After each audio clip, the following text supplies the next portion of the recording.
here in Arizona, there was an option, residential assisted living. We'd never heard of it because there's no big sign, right? It's just a regular home. You drive by it, you wouldn't even know.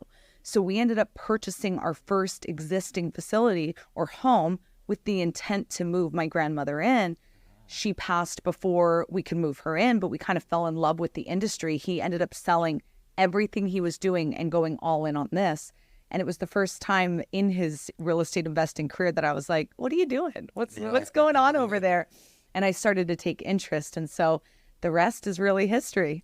So were you always behind the scenes like with your dad, or like it was like a family business, or were you working for him, or were you doing your own thing? I had graduated college and I became a flight attendant. I moved to Florida. I was being a flight attendant, moved to DC. I was all over. And then finally got based back in Phoenix, and I saw that he was doing this, and I was like, why are you hanging out with old people all day? Like, what are you doing, you know? And he took me to the homes, showed me what this was, showed me the numbers, and that's when I started getting really interested, because I'm sitting there being like, I'm basically making minimum wage, and I'm traveling, having fun, but this is not going to sustain the lifestyle I want. So I started to take interest.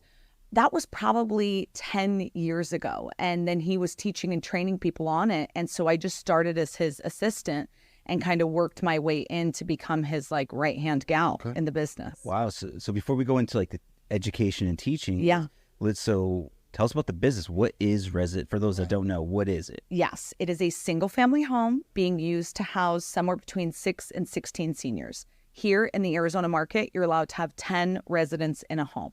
So as many private bedrooms and bathrooms as you can. You have 24/7 caregivers housing these, seniors and caring for these seniors, but it's a real estate play and a business play. Gotcha. Kind of like Airbnb, right? It's not just the real estate, it's both.